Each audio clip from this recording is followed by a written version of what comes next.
Hello সবাইকে, আমি রজনী। আমার আরও একটি নতুন ভিডিওয় তোমাদের অনেক অনেক স্বাগত। দিনটা ছিল 6 জুলাই, রবিবার।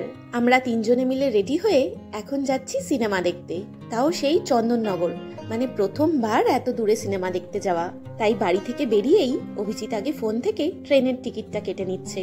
ঘড়িতে এখন বাজে প্রায় 6:45। আজ যেহেতু রবিবার তাই ট্রেনও একটু কম। তাই দেখলাম 7:05 নাগাদ একটা ট্রেন রয়েছে, সেটাই ধরবো বলে বাড়ি থেকে বেরিয়েছি। কারণ এরপরের ট্রেনটা আবার সেই 7:30টায়। তাই যেতেও তো এখান থেকে চন্দননগর প্রায় আধা ঘন্টা লাগবে ট্রেনে। তারপর স্টেশনে নেবে, ওখান থেকে কতটা দূর আমরা তো জানি না, কারণ প্রথমবার যাচ্ছি। তাই হাতে একটু সময় নিয়েই যাচ্ছি। ফাঁকা তো থাকবে, আজকে রবিবার।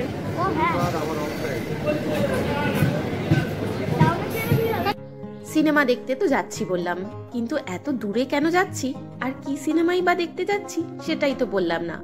গত শুক্রবার জুরাসিক ওয়ার্ল্ডের রিবার্থ সিনেমাটা বেরিয়েছে, সেটাই দেখতে যাচ্ছি আমরা এখন চন্দননগর। আর এত দূরে কেন যাচ্ছি জানো?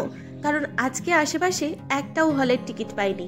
আজ সকালেই অভিজিৎ অনলাইনে এই টিকিটগুলো কেটে নিয়েছে। আশেপাশের একটাও হল খালি ছিল না, সব শোগুলো আজকে হাউসফুল।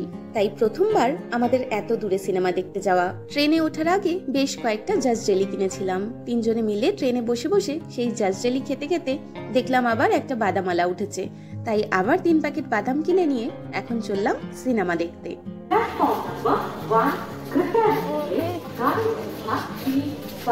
দেখে ধাক্কা খাবে সব।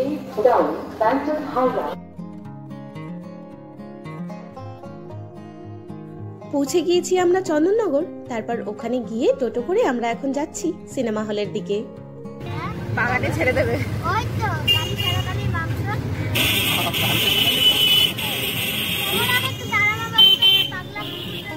কেন, ওরা তো তোর খুব প্রিয়। কালি আর সাদা কালি তো তোর খুব প্রিয়। খাবি না?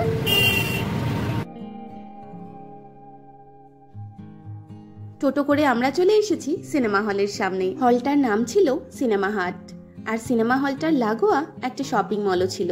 আজ এখানে শো টাইম ছিল রাত 8:30 থেকে, আর আমরা 8টার মধ্যেই ওখানে পৌঁছে গিয়েছিলাম। তাই হাতে বেশ কিছুটা সময় রয়েছে, আর সন্ধেবেলা কিছু খেয়েও বেরোয়নি। তাই ভাবলাম সেখান থেকে 1 প্লেট মোমো নিয়ে নেব। আমি আর ছেলে দুজনে মিলে সেটা শেয়ার করে খেয়ে নেব, কারণ অনেকটা বেশি খাওয়ার এখন সময়ও নেই। আর অভিজিৎও খাবে না বললো, তাই শেষ পর্যন্ত একটাই অর্ডার করেছিলাম। গরম গরম মোমো আমাদের সামনে হাজির হয়ে গেছে।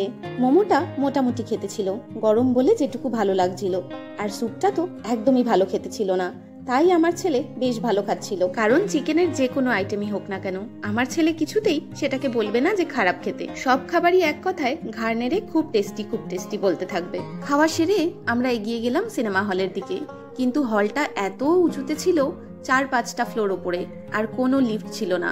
সিঁড়ি দিয়ে উঠতে উঠতে পা প্রায় ব্যথা হয়ে গেছে। আর আমরা যখন উঠছি দেখলাম আগের শোয়ের লোকগুলো নেমে আসছে। শেষ পর্যন্ত আমরা যখন সঠিক ফ্লোরে এসে উপস্থিত হলাম তখনও শোয়ের টাইম হয়নি। তাই একটা ওয়েটিং এরিয়া ছিল, সেখানেই আমরা বসেছিলাম। এই তিনটে তো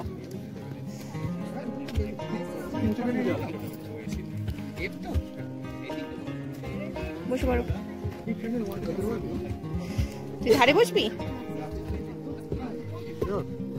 ঠিক আছে, ও ধারেই বসুক, এখানে দেখতে পাবে। তুমি মাঝে বসবে। এই হলটায় প্রথমবার এলাম, কিন্তু দেখলাম হলটা ছোটর মধ্যে বেশ ভালোই। আমাদের শ্রীরামপুরেও এরকম একটা ছোট হল আছে, যার নাম গুডউইন সিনেপ্লেক্স। বেশিরভাগ সময় আমরা ওখানেই সিনেমা দেখতে যাই, তবে এই সিনেমাটা দেখলাম ওখানে আসেনি।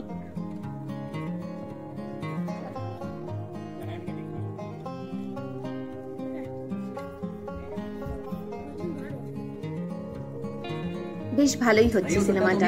এখন ইন্টারভাল চলছে। কেমন লাগছে একটু বলতো? হেভি। ये बहुत टेस्टी बना है। प्रिया ने बनाया।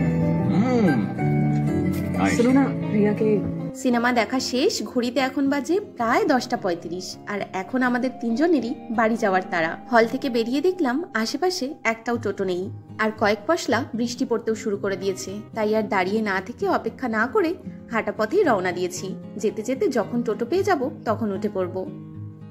কিছু দূর হেঁটে এগিয়ে আসতেই দেখলাম একটা টোটো আসছে। দেরি না করে উঠে পড়েছি টোটোতে।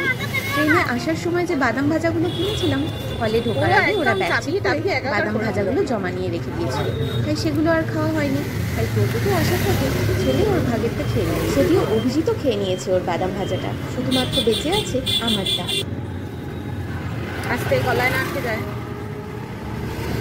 কটা বাজে দেখ, 10:56 বাজে। স্টেশন ওই স্টেশনটা তো একদমই ফাঁকা, প্ল্যাটফর্মটা।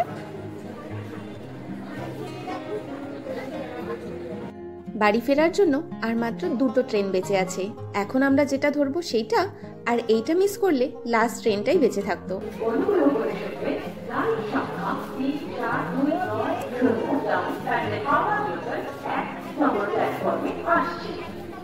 চন্দননগর থেকে ট্রেনে উঠে আমরা যখন কোন্নগর এসে নামলাম, তখন ঘড়িতে বাজে পুরো 11:30। রাতের খাবার বলতে সেদিন বাড়িতে ছিল দুপুরে বানানো চিকেনটা। ভেবেছিলাম ফেরার পথে একটু বিরিয়ানি নিয়ে ফিরবো, কিন্তু রাত এতটাই হয়ে গেছে যে বিরিয়ানির দোকানও বন্ধ।